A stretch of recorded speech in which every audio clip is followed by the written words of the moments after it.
Good afternoon, everybody. Welcome to the pits of Motorcast. This is yours, Dave. And I got line special guest, Kevin Lawrence. How's it going, Kevin? I'm good. Thanks for having me, Dave. How are you? I'm just great. Besides all this snow today, in April, it's supposed to be April showers, bring May flowers, not April snow shower. Yeah. I thought we had enough snow for the winter. I don't know about you. Yeah, I think we've had enough. It's time to move on and have some fun. Yeah, it's just getting deeper and deeper today, though. It doesn't look good out there. Yeah, it'll melt fast. Yeah, we're supposed to get some 60s during the week. Perfect. So, Kevin, first question I got for you is how did you get into drag racing in the first place? Pretty much with my uncle, who was a drag racer from Summit. He knew a lot of the older guys like Gary Dyer and Pat Minnick and, different racers around. I just hung around with him. And he was involved in it. And him and my dad took me to the track, and I've just been hooked ever since. So what tracks did you go to when you were like Great Lakes Dragway and US 30s, those tracks? Yeah, we went to Great Lakes, was the first track I ever went to. US 30 we went to a lot more. There was a guy named John Hornick who used to have a car called Snapshot. And then the body shop that I worked for, I just cleaned up and things like that. One of the guys was friends with John, and they took me to the track. And so that was the track we went to mostly was US 30. Yeah, my dad started taking me to both of those tracks. I was about 4 or 5, so today I turned 51. So yeah, now thanks to him, I got into drag racing. Yeah, it's good. My kids are involved in it, and I'm trying to get my grandkids more involved in it, which don't even have to try; they are. So we're going to try to continue on. And now I got this podcast show to try to support you guys and promote you guys and all that good stuff. Well, you have to. You got to get, young kids involved in it. Auto racing in general, in my opinion, is going away. I mean, kids aren't that interested in cars anymore. The stands just have more people in it. Kids always wanted to work on cars, and but they're not exposed to it as much. So right, if we can expose kids to it and try to help the younger kids get to the track, which we've done that for a few guys, a few young kids. We got to keep it going. Otherwise, it's going to go away. Exactly. So, what year did you start drag racing? 1973. My wife, Pam, and I went to Oswego with my Dodge Challenger that I got from my mom. And that was the first time I was at the track racing the car. And how long did you race that car for? Oh, not long. It wasn't fast enough. I was building my, Chevelle shortly after that, so that was the car that I street raced with. I didn't care much for the track. I like street racing much more than going to the track. So what was your experience for the first time going down an actual drag race track? Well, obviously it was fun. That's why I'm still doing it at 63 years old. So what year did you get into the NHRA? I think it was 94 we bought the Firebird. In 95 we started racing in NHRA Pro Stock, which is what we always wanted to do. My partner at the time, Scott Fulkerson from Midwest Engine Tech, we built our own engines. We did everything ourselves. And we went to the races, and then we obviously seen that we needed more R&D constant, and we got involved with Steve Schmidt. And Schmidt helped us always at the races until he actually quit, and I got hooked up with Warren Johnson through my son-in-law, and Warren's the guy that put us over the top and got us qualified, and had some real steam for us. So now, how many years have you been driving Grumpy Toy Car for Mark Pappas? Just a couple of years. I've driven the Grumpy car just a few times a year, just and trying to help him get his new Rear Morrison car going. So it's fun to go to a couple of them races a year when they need an extra car, and Mark certainly has extra cars, so the grumpy car kind of fits me. Yeah. So now last year you started driving Dick Messino's Shake, Rattle, and Run after Mike Lopez stepped down. How'd you get the call to get into that? Well, I've been friends with Dick and the kids for as long as I can remember. I met Dick through the older racers and met the kids street racing. And I actually drove a Oldsmobile for Dick back in the early 80s.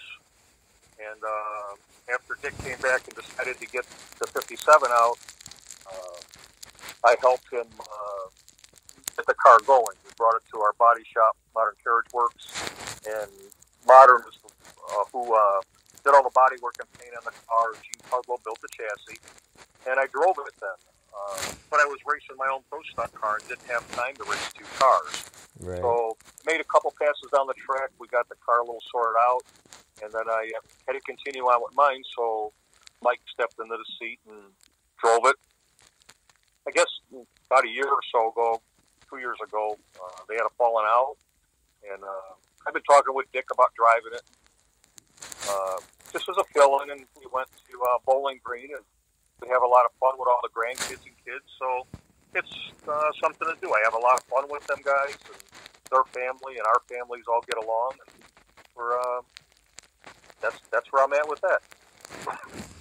Yeah. I know you went up to Bradenton. Right. My son-in-law likes to race. He's a pretty sharp tuner, Adam Drzajic, and he decided to go do some Outlaw 632 racing and try to sort the car out. Different people have different ways of running the car, and the way we want to run the car is totally different than it was run before. So we needed some time to do that. I think we're on track with it. I think it'll run pretty good this year. I think we'll surprise a couple people.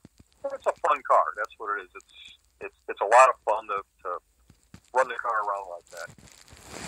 So do you guys have any events scheduled so far this year for that Shake, Rattle, and Run? We're going to do the Memorial Day weekend at Union Grove, and we've talked the possibility of possibly doing the NMCA race, and then we'll do Bowling Green, Kentucky for the Tri-5 Nationals, and we'll see what pops up from there. I still got a couple races with Mark's car. I run the World Series with Mark's car and the Route 66 Classic, and maybe we'll try to run two cars at the 66 Classic and see how that works out. Then maybe you'll do the Labor Day thing at Great Lakes Drag with Dick's car. No, I don't race on Labor Day anymore. I used to go to Indy all the time. It's my youngest granddaughter's birthday. I have a party that weekend, and I don't go anywhere unless the kids are there. So that's my birthday weekend with my granddaughter. Ah, I gotcha. So now the Memorial Day thing, do you have anyone match race against yet at the Grove? Dick was talking about we're supposed to race some blown Dodge, but I really don't know. I guess whoever's in the other lane is who we're going to race against. It really don't matter. We'll give it our best shot, no matter who it is. Yeah, I remember all the match races his car had with Arnie Beswick. Yeah, they had a lot of fun doing that. I like racing more. Match racing things kind of, it's got its own place. You know what I'm saying? I like to race against people, so I like the competition more. So that's why we're going to try to do we did the Bradenton stuff, and we're going to try to do the NMCA stuff with Shake, because it's still a race car. It's not only a show car, it's a race car. Right. We want to do some racing with it, hurt some feelings if we can. Oh, yeah, it's a fast car. He's got that thing really going with the double nitrous and all that. Yeah. Right. Yeah. It's working out pretty well. It's going through a revamping right now, so we'll see how it is when we get it back out. So for Route 66, are you talking about the Super Bowl? Right. Yeah. Yeah, that's the NMCA race we try to run with it. Yeah. So when you got into drag racing back in the day, who out there was inspirational to you? No, I mean, I always looked up to Bob Glidden and Warren and Lee Shepard. I mean, Pro Stock's what I always wanted to do, and obviously them were the big three. And to be able to race with two of them. I mean, Bob was very helpful to us when we were. He was racing the Dodges for Schumacher. We were racing a lot at that time too, and we, test the same place and things like that. And he was always a great help. He was always a really personal guy, and taught us a lot of stuff. And Steve Schmidt, I mean, I can't thank enough. He's the one that kept us doing all of it for so long at Pro Stock. I mean, he's them are the guys that did everything. They built their own engines. They designed their own engines, tuned their own cars. And, it was good to learn from guys like that. And Warren has just been, I mean, it's just over the top. He's really been helpful to us. We had free reign at the shop. We used to take our engines down there and work on them there.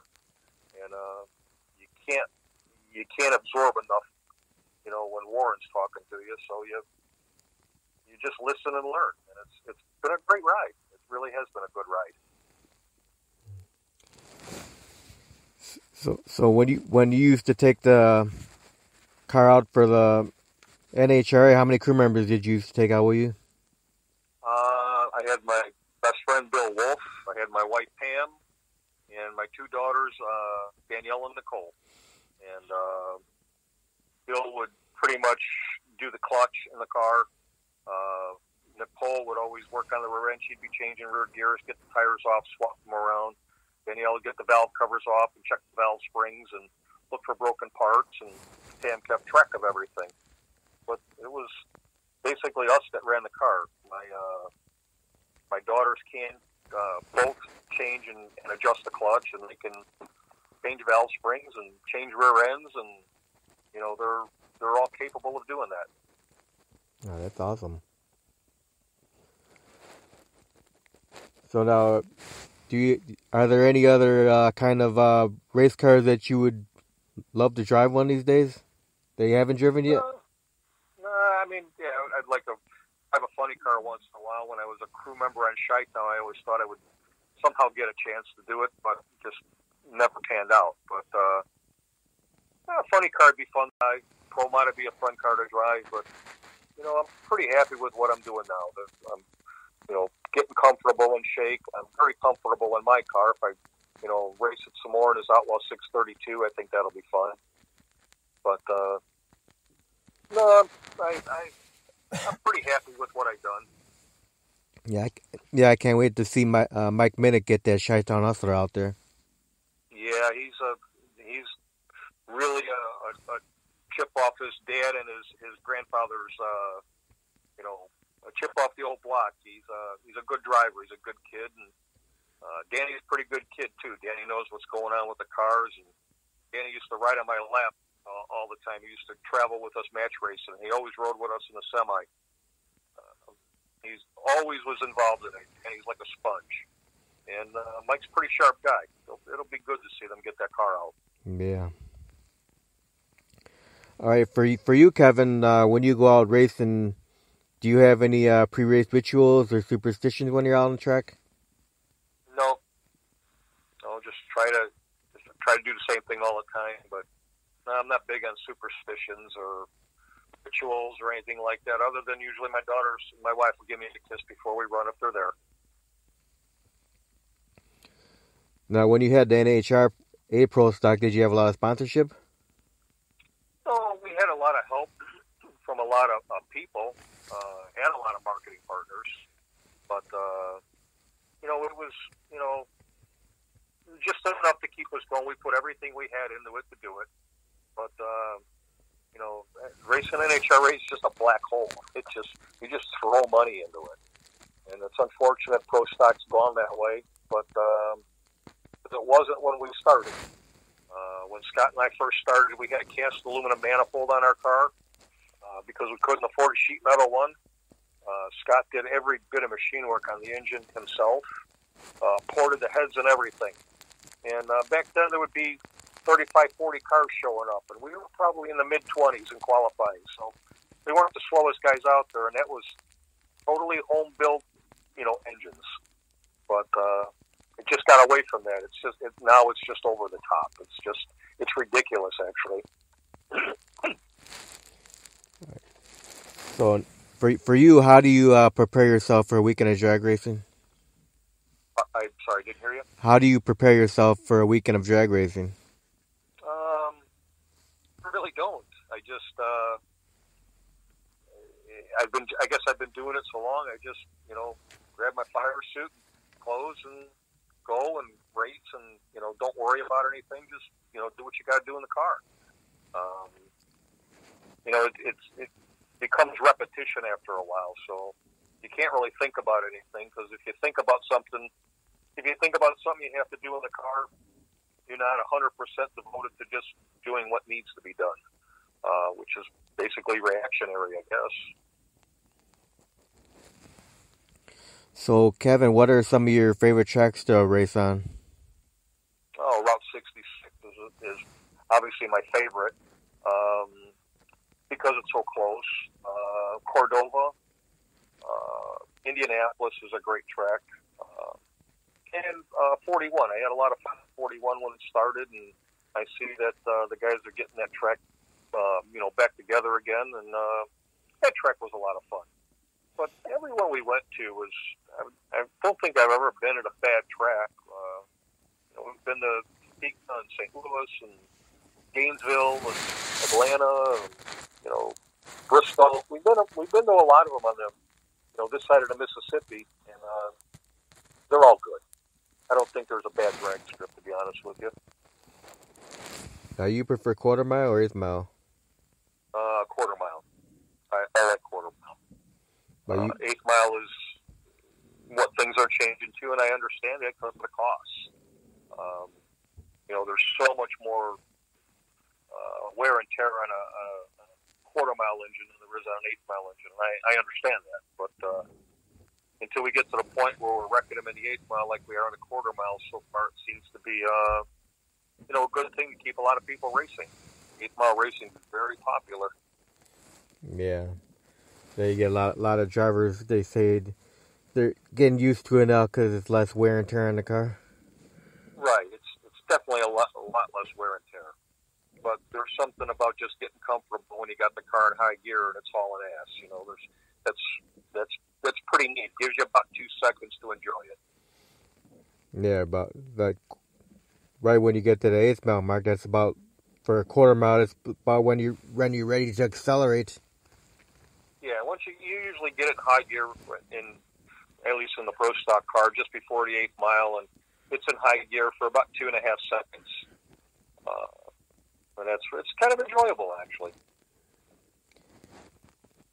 So now, where do you get all your fire safety equipment from, like your fire suit, helmet, all that good stuff? My helmet I've always got from Simpson. Never had anything else. And my fire suit, I've had this one for a while. It came from Impact when Bill Simpson owned Impact, and I keep it updated because it's a 15 suit, so you get it recertified. But I like Bill Simpson's products. He's not with Simpson anymore, but I like his products. All right. So when you raced with the NHRA, what was your most memorable moment with the NHRA Pro Stock? Actually, qualifying.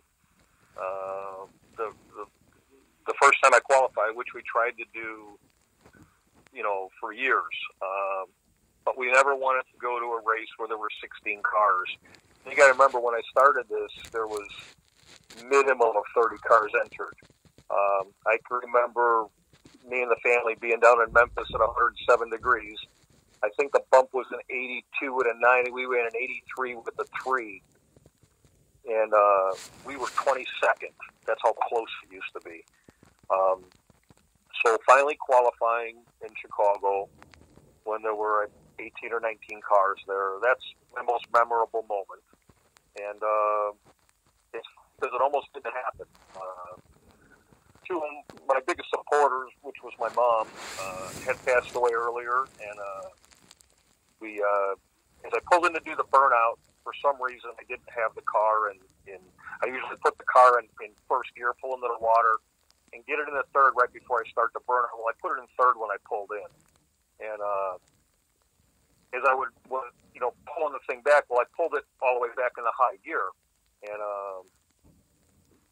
you don't do a burnout in the high gear, in a pro stock car like that, because you'll pull it out of gear. That's your normal reaction. Well, for some reason, the car died as it was idling there.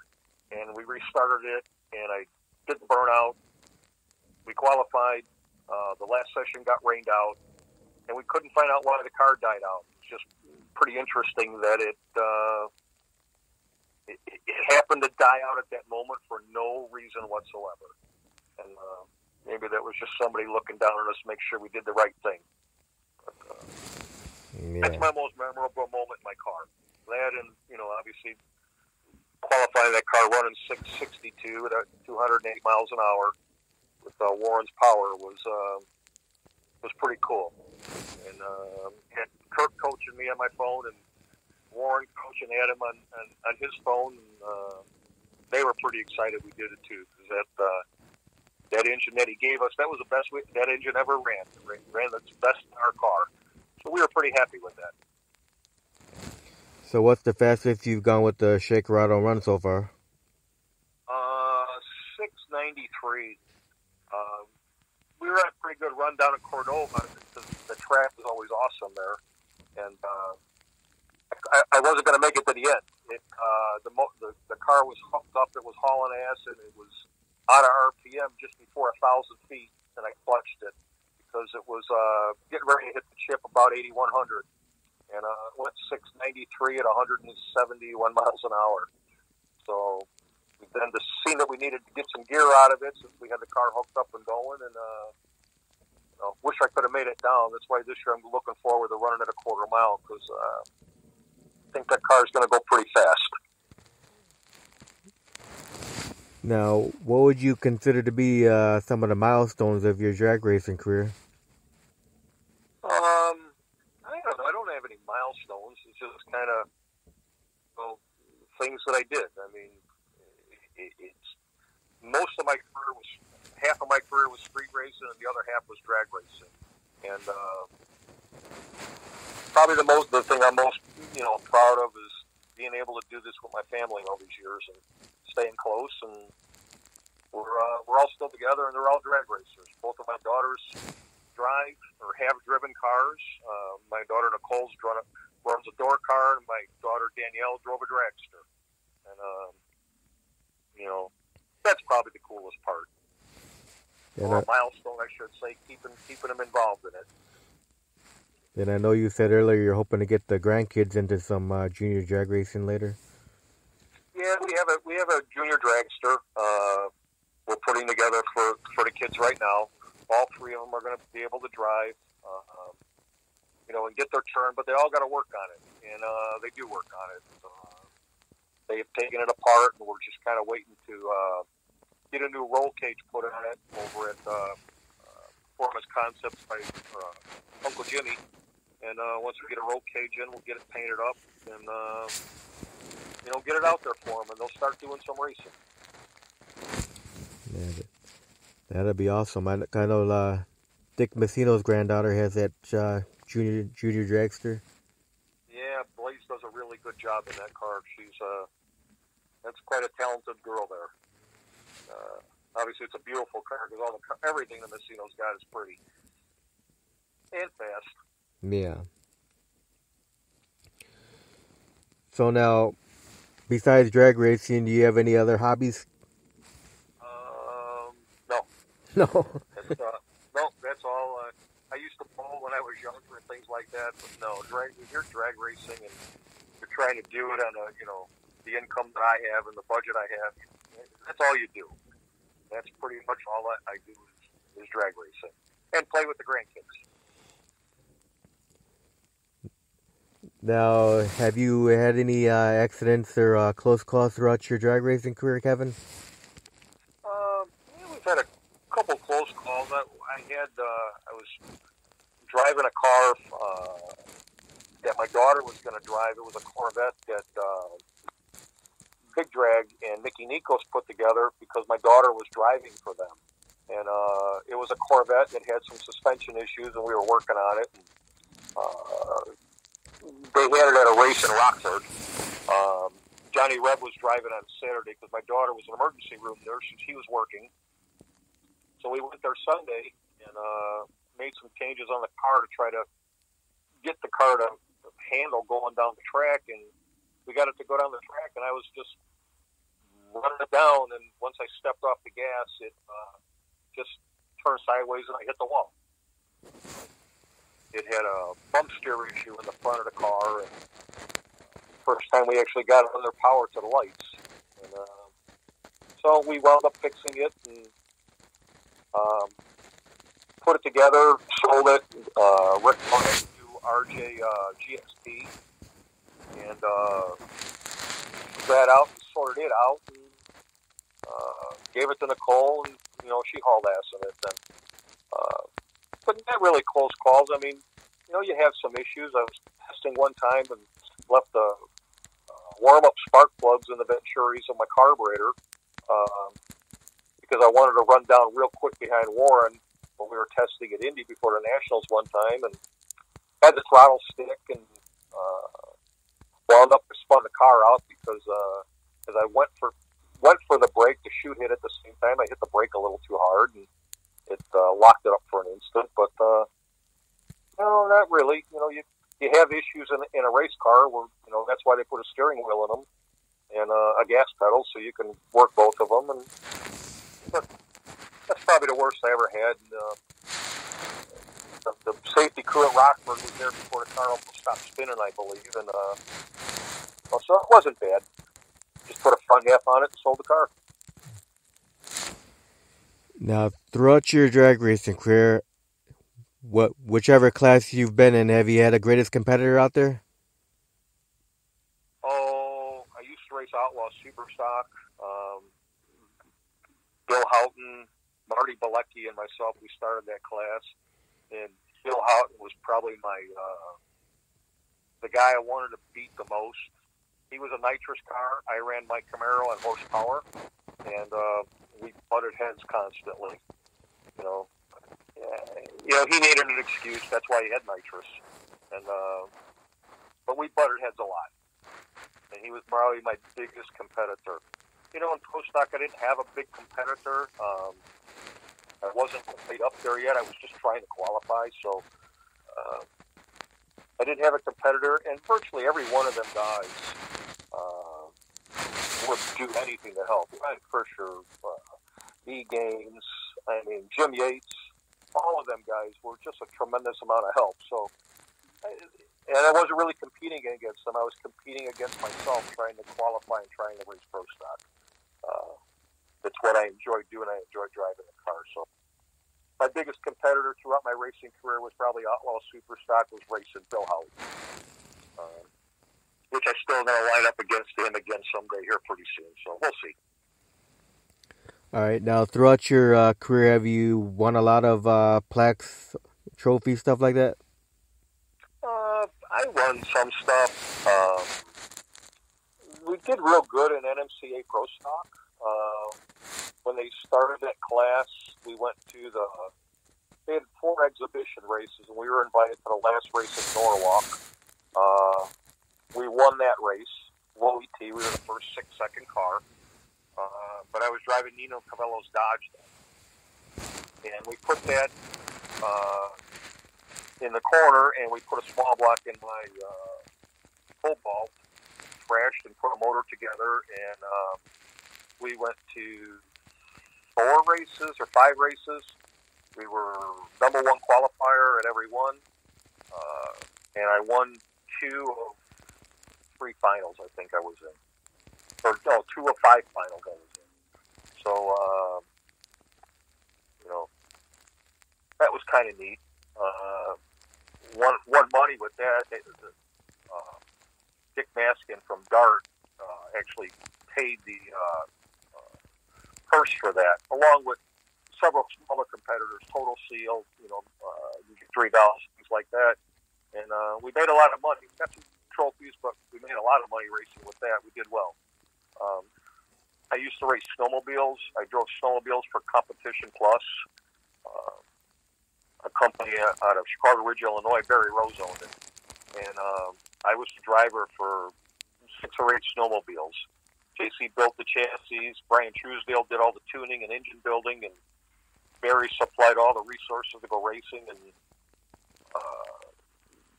there was one year we were undefeated in open fuel racing, but we won everything there was to win, from wins at the Canadian World Series to all the racing down in Antioch. And, so yeah, I won a lot with the snowmobiles and won a lot with the NMCA.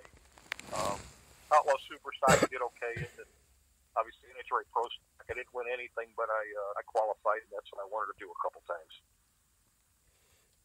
All right, now, Kevin, if you were able to do time traveling and go backwards in time, would you do anything differently with your racing career? Maybe get off the street a little earlier. But the street racing was really lucrative, and I really enjoyed that too. So I might have quit street racing a little earlier, but no, I wouldn't change anything. I did what I could do and want to do. A whole lot of things would have to change for me to do something different in drag racing, and the first one would be to be born with a silver spoon in my mouth and have a lot of money. But other than that, no, I'm happy with what I did. I got no regrets. Now, if you and your family have time to go on vacation, you guys have a favorite vacation getaway spot? Every time we went on vacation, there was a drag strip we were going to. So that's what my kids thought family vacations was at a drag strip. Today, it's Disney World with my kids. So now, after all these years of drag racing, what still keeps you passionate about drag racing? I just enjoy driving. I enjoy still working on them somewhat. Obviously, it's, I'm not out there as much as I used to be, so a lot of things pass me by. My son-in-law does it for a living, so he's, really up to date on all this stuff. But he does a lot of no-prep racing, and, they're kicking ass in that thing, actually pretty well. So that keeps me in, because I might look at doing a couple no-prep races. I'd like to do, a couple of them at least, just to try them. Right. That's a pretty tough deal, and he's working for some really, really good people. They got some really fast cars this year, so it'll be interesting. But that keeps me going still.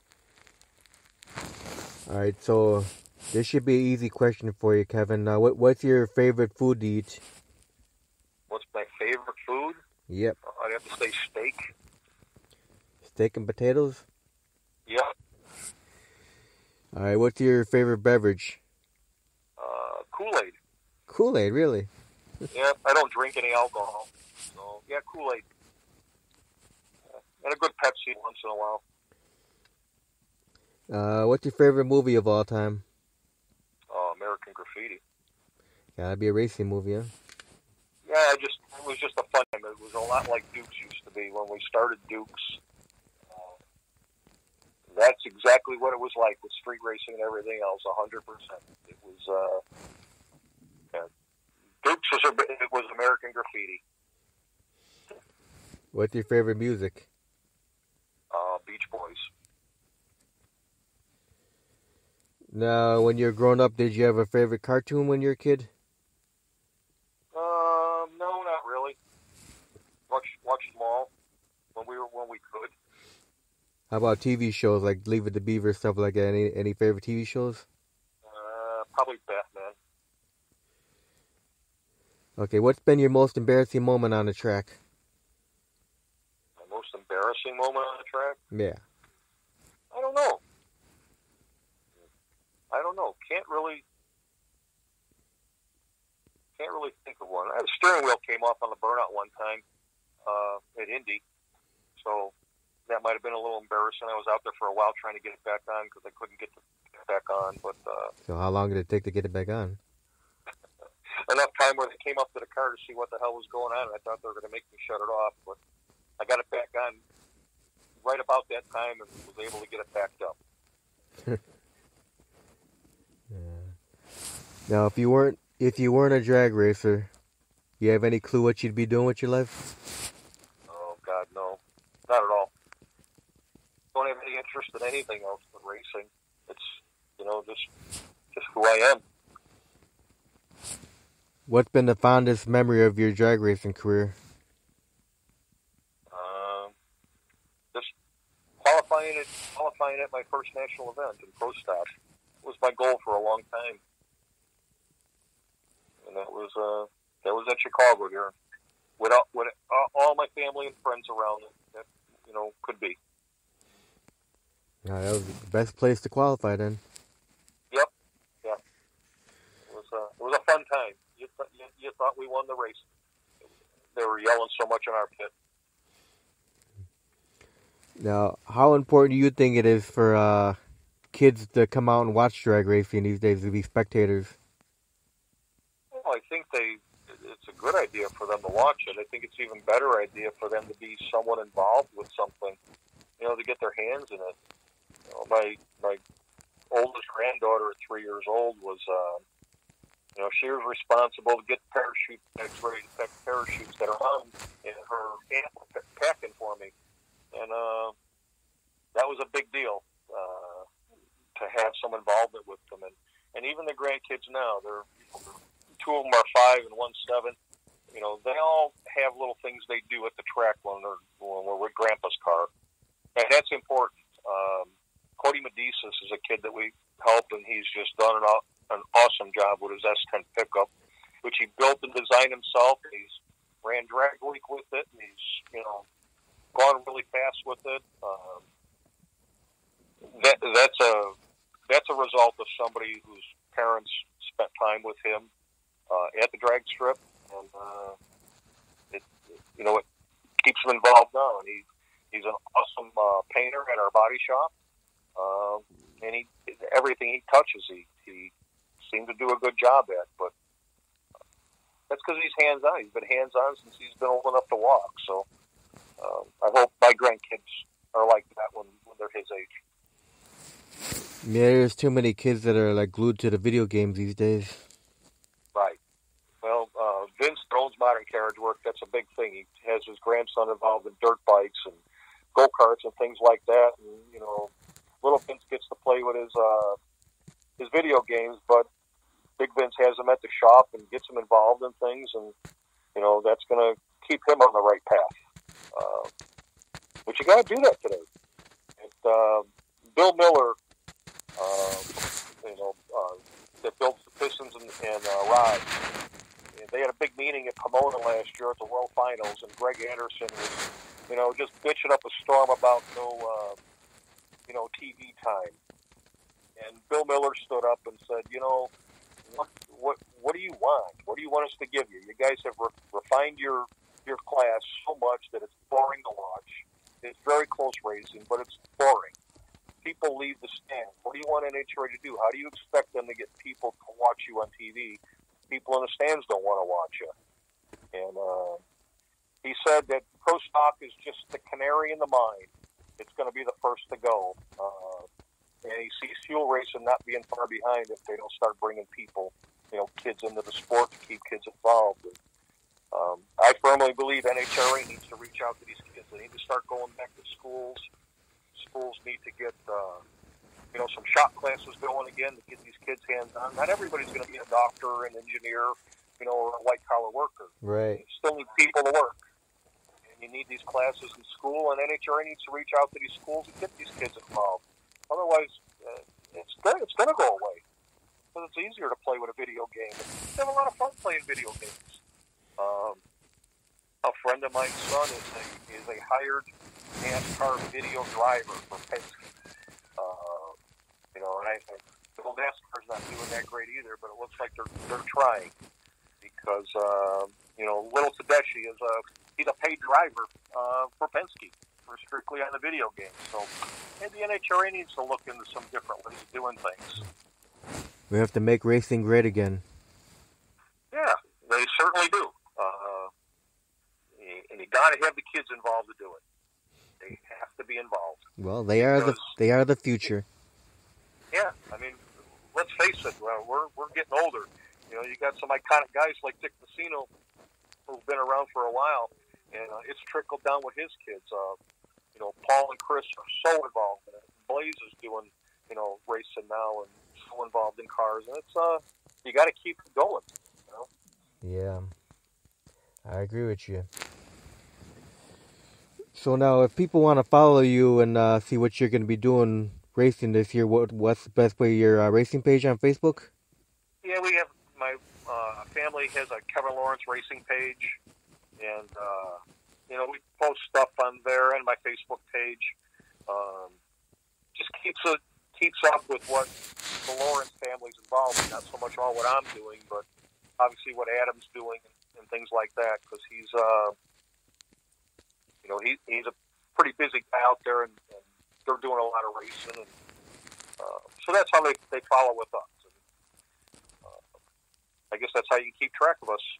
Or come out to the races. It would be even better. Just show up at the drag strip. We might be there. And if we're not, there's still a lot of good people out there and a lot of good cars out there. So, you know, spend a few hours at the local drag strip every once in a while, and you might run into us. Yep. Well, Kevin, you have any final words or thank yous, any good stuff like that you want to do before we close?